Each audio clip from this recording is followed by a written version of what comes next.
My family forced me to touch grass. I thought I was going to die, not from a bear, not from starvation, not even from falling off a cliff. No, I was almost defeated by something much worse: family camping. Hi, I'm the kind of person who believes the outdoors is best enjoyed through a window. I like drawing, playing games, building Lego, eating snacks, and spending a responsible amount of time on my phone. Okay, maybe not responsible, but my mom is the complete opposite. My mom hears the word vacation and immediately thinks, let's drive 6 hours into the wilderness, sleep near bugs, and call it bonding. She called it making memories. I called it mandatory outdoor suffering, or as my family likes to say, forced family fun, trademark pending. Every few months, my mom would announce another family adventure, and every time I would react like I had just been drafted into war. Pack your bags, we're going camping. Can I pack my will? No. Can I stay home? No.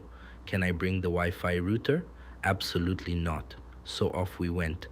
Now, to be fair, we weren't exactly surviving in the wild with nothing but a stick and a dream. We had a camper, which means we had beds, a tiny kitchen, and a bathroom so small that turning around felt like solving a puzzle. So technically, yes, we were camping, but we were camping with walls. And honestly, that is the only kind of camping I respect. The girlfriend test one year, my brother decided to bring his girlfriend on one of our camping trips, which is insane because nothing tests a relationship faster than being trapped in a small camper with someone's entire family. That is not a vacation, that is a social experiment. The first night we were all playing a board game.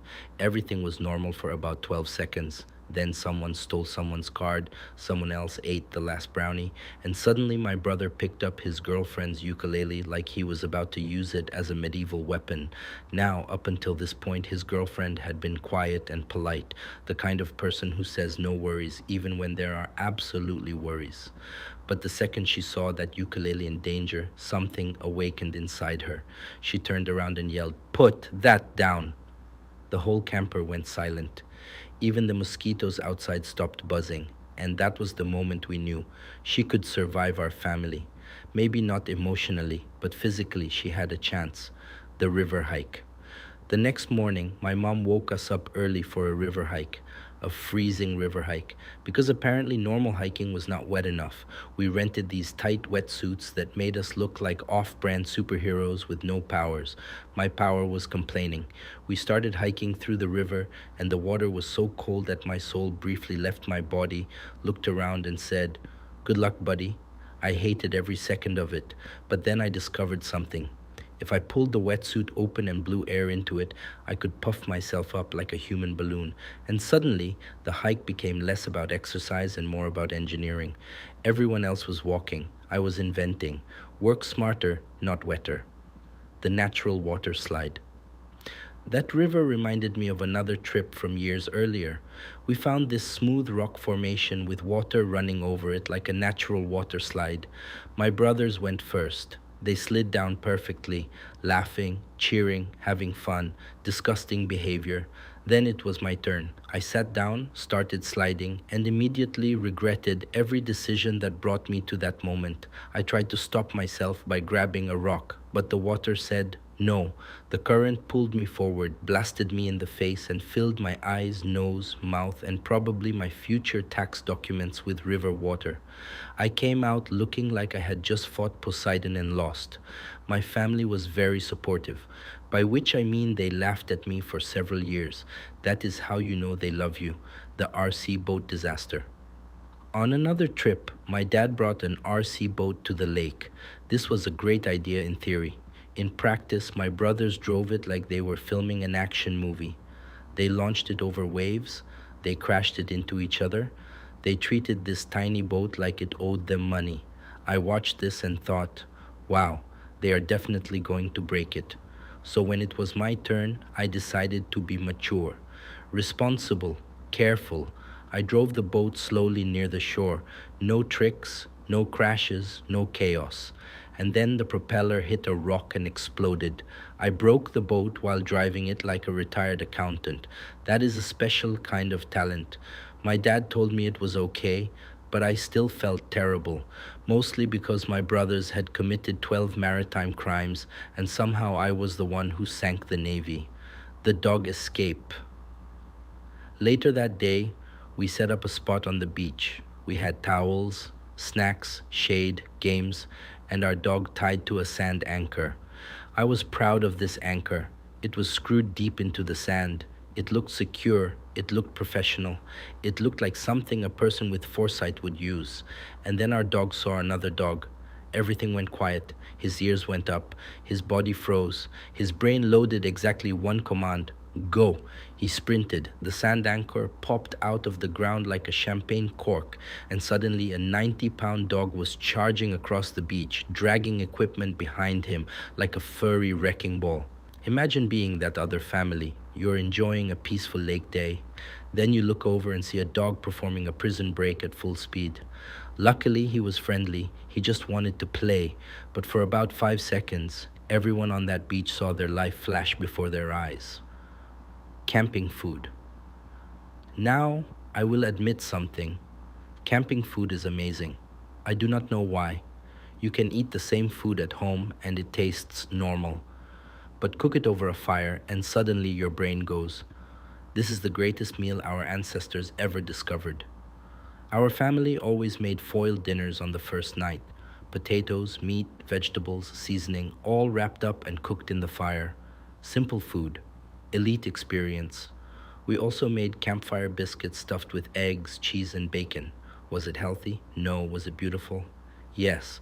Was I willing to burn my mouth because I refused to wait 30 seconds? Absolutely. But not all campfire meals ended well. One night I cooked the perfect hot dog. Perfect. Golden. Crispy. A masterpiece. I placed it in a bun, reached for what I thought was ketchup, and covered the entire thing. Then I walked closer to the firelight and realized it was relish. I hate relish. I stared at the ruined hot dog like I had just lost a family member. And then I screamed a word that echoed through the entire campground, a word I will not repeat here. But let's just say every squirrel in a 1 mile radius learned a new phrase that night: the ATV incident. On another trip, my brother and I rented ATVs with our family. At first, it was awesome: sand dunes, engine noise, wind in your face, the feeling that you are cooler than you actually are. Then I got confident. And confidence is usually the part of the story where things go wrong. I tried to do a power slide.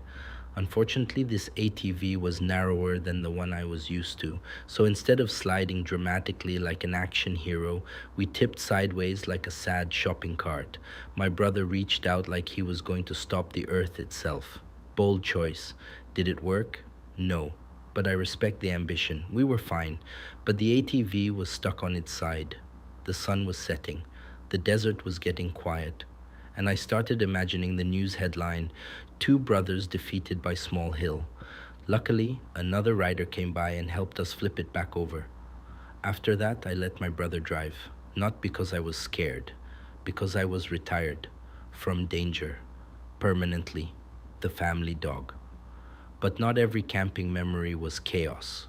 Some of my favorite memories were with our dog. She was old, sweet, loyal, and completely convinced that every family trip required her supervision. Whenever we went hiking, she had to come. If someone walked too far ahead, she would hurry to check on them. If someone fell behind, she would run back to make sure they were okay. She treated every hike like she was managing a group of irresponsible puppies, which honestly, she was. When she got tired, she did not slowly lie down like a normal dog. She would simply stop standing. 1 second she was walking, the next second she was a furry pancake in the shade, and when it was time to leave the campsite, she would climb into the car early and refuse to get out. As if she was saying, "You are not forgetting me, I have seen how this family operates." She loved being with us, even when she was tired, even when the hike was long, even when the trip was chaotic. She just wanted to be part of the family. Last year she passed away. I still miss her. She was sweet, protective, loyal, and always there. Dogs are not with us for our whole lives, but they make the years they are here so much better. Ending.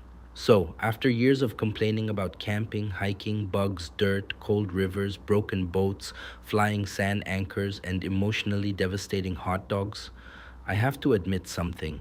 My mom was right. I am glad she forced us to go outside because those trips became some of my favorite memories. Not because everything went perfectly, actually, mostly because nothing went perfectly. That is what made the stories worth remembering. The disasters became jokes, the arguments became traditions, the annoying trips became family history.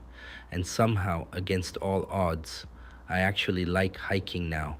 I know, character development. So the next time your family drags you into the woods for quality time, remember, you may be cold, you may be tired, you may lose a hot dog to relish, but one day that terrible trip might become one of your favorite stories. Unless you get sprayed by a skunk, then no, that is just trauma. Outro, thanks for watching. If you enjoyed this story, like the video, subscribe, and tell me in the comments about the worst family trip you have ever been forced to survive. And remember, the outdoors is beautiful from a safe distance with snacks and preferably Wi Fi.